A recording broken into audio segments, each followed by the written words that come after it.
Hey guys, welcome back. তো কেমন আছো তোমরা? আশা করি অনেক ভালো আছেন। গল্প পুরা লাশ পার্ট 3 নিয়ে এসে পড়ছি, কিন্তু আমি এর পিছনে ছুটবই যতক্ষণ না আমি এই পুরা লাশের হত্যাকারীকে খুঁজে পাচ্ছি। রাতে গরু ডাকা শুরু হলো। পরিকল্পনা অনুযায়ী এগাতে থাকলাম। রাস্তা দিয়ে কিছু পথ এগাতেই মোবাইলে সেই প্রাইভেট নাম্বার থেকে মেসেজ আসলো। মোবাইল থেকে চোখ সরাতে দেখি একদম মুখের সামনে সেই মা ও মেয়ে। এর চেয়ে ভয়ঙ্কর দৃশ্য আর আমি আর জীবনে কখনো দেখিনি। দুজনের গা থেকে মাংস খসে পড়ছে এবং তাদের শরীর দিয়ে ধোঁয়া বের হচ্ছে। তার মানে এদের দুজনকে কেউ পুড়িয়ে হত্যা করেছে, না অন্য কিছু। মাটিতে তপাস করে পড়ে গেলাম। ওদিকটা বিভৎস গরুর ডাক মনে হচ্ছে মৃত্যু যন্ত্রণায় চটপট করছে, আর এদিকে দুইটা পুরা লাশ আমার সামনে দাঁড়িয়ে। আমার দুই মুখ দিয়ে শুধু একটা কথা বের হলো, আপনারা কারা? কেন আমার সাথে এমন করছেন? এরপরে আমার মাথা আর প্রেশার সহ্য করতে পারে না, আমি সেন্সলেস হয়ে যাই। যখন আমার জ্ঞান ফিরে তখনই দেখি সকাল 10টা।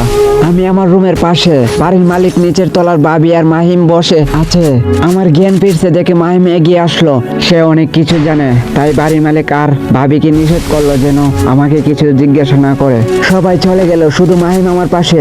2 মিনিট পর সে বলতে শুরু করলো, মাথা ঠিক আছে তোমার?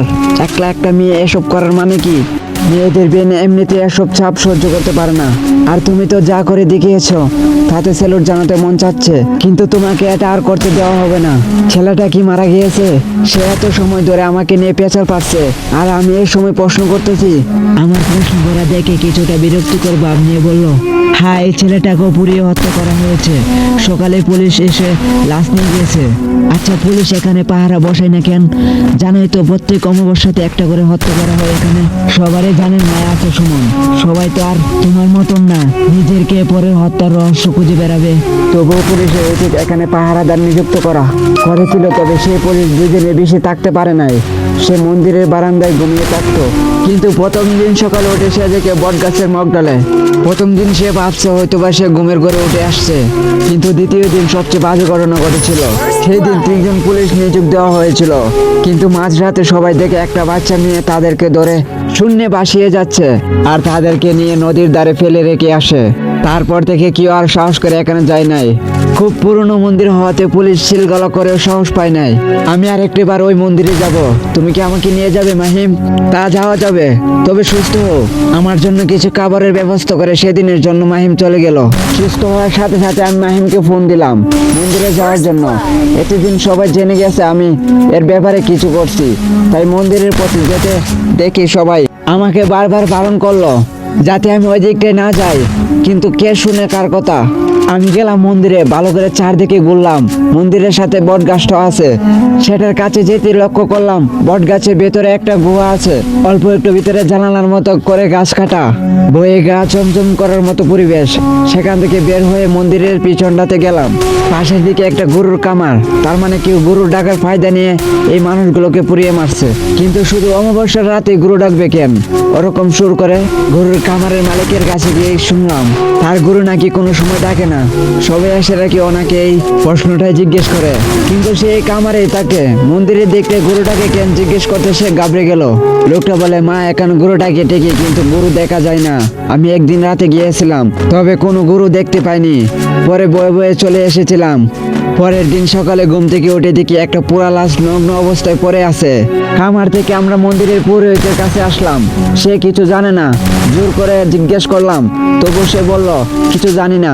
তোমার সব প্রশ্নের জবাব আগামী অমাবস্যাতে পাবা। প্রাইভেট নম্বর থেকে এই মেসেজটা আসলো। আমি সাথে সাথে মাহিমকে দেখালাম। মাহিম দেখো অবাক। মাহিম, আমি এখানে সবকিছু জানতে এসেছি। এই নাম্বারের লোকটা কিভাবে জানলো? তাহলে কি তিনি সব মানুষকে পুড়িয়ে মারছে? কিন্তু লোকটা হত্যা করলে এই মহিলা ও মেয়ে কেন আমার সামনে আসছে? Mahim, please help me. সেই দিন মাহিমের সাথে বাসায় আসার পথে এক বড় ঘটনা ঘটলো। একটা গর্তে পা পরে মচকে গেল। প্রচন্ড ব্যথায় কাতরাতে থাকলাম। বাড়ি এসে সেই আগের মতো অফিস থেকে লম্বা ছুটি। যতদিন না ব্যথা সারে ততদিনে ছুটি দিল। কয়েকদিন পার হলো, পরে পায়ে ব্যথা থাকা সত্ত্বেও বাকি আরেক বন্ধুর খোঁজ বের হলাম, কিন্তু কেউ বলতে পারবে না বাকি বন্ধুটি কে। অনেক খোঁজাখুঁজির পর তার পরিচয় মিলল। তার বাসাতেও সেম সমস্যা, বাইরের কারোর সাথে তাদের ছেলেদের কথা বলতে দিবে না। অনেক কাকুতি করার পরে আমাদের অনুমতি দেওয়া হলো। একটা অন্ধকার রুমে ছেলেটা এক কোণে বসে আছে, আমাদের ঢোকা দেখে বলতে থাকলো, আমাকে মারবেন না প্লিজ, আমি কিছু করিনি, সব ওদের দোষ, ওরা প্রেম করে এগুলো করেছে, আমাকে ছেড়ে দিন। ছেলেটার কাছেও ভালো করে যাওয়া গেল না, সে হাত পা ছুটতে থাকলো। বুঝলাম কিছু একটা নিয়ে এসে জিত, আমি তাকে দূর থেকে প্রশ্ন করলাম, সেই দিন কি হয়েছিল তোমাদের সাথে, আমাকে কিছু বলো। ছেলেটা শুধু বলতে থাকলো, আমি কিছু করিনি, আমাকে ছেড়ে দিন। ছেলেটার নাম সিয়াম, তার মায়ের কাছে এরকম ব্যাপারে জিজ্ঞেস করতেই বললো, আমার ছেলেটার কি হলো জানি না। কালি বলে, মা ওইখানে মহিলা দাঁড়িয়ে আছে, আমাকে নিতে এসেছে মা, আমি যাব না। মহিলাকে, ওকে জিজ্ঞেস করেন নাই? জানি না মা, হঠাৎ করে আমার এই ভালো ছেলেটার কি যে হলো, ওর বন্ধুরা তো সবাই মারা গিয়েছে, আমার ছেলেটা বাঁচবে কিনা আল্লাহ জানে। আমি বললাম আল্লাহর উপর ভরসা রাখুন। সেই দিনের মতো চলে আসলাম, সিয়ামের মাকে বলে আসলাম সিয়ামের অবস্থা ভালো হলে আমাদের জানাতে। তখনও আমার মাথা থেকে প্রাইভেট নাম্বার আর আতঙ্ক ছেলেটার কথা সরেনি। আবারও ওই বাড়িতে গেলাম, জিজ্ঞেস করলাম ছেলেটার ব্যাপারে। তিনি বললেন, তোমার এই মিথ্যা বলে কি লাভ, আমার ছেলেটা আজ প্রায় 10 মাস নিখোঁজ। তো সেদিন বললেন আপনার ছেলে বেঁচে নেই, যে ছেলের 8 মাস কোনো খোঁজ নেই তাকে মৃত বলবো না কি বলবো। কথাগুলো বলেই মহিলা কান্না শুরু করেন, তার কাছ থেকে আর কিছু শোনা যাবে না। আমি তাই তার রুমে প্রবেশ করে কিছু পাইনি কিনা দেখতে লাগলাম। ছেলেটা কম্পিউটার ইঞ্জিনিয়ার নিয়ে পড়ালেখা করতো, আইডি কার্ড সব লেখা আছে। একটা ভবিষ্যৎ ইঞ্জিন হঠাৎ করে কেন গায়েব হবে না, না অন্য কোনো উদ্দেশ্য আছে? সো গাইস, ভিডিওটা ভালো লাগলে লাইক এন্ড সাবস্ক্রাইব করবেন, পরবর্তী পার্টের জন্য করেন। আল্লাহ হাফেজ।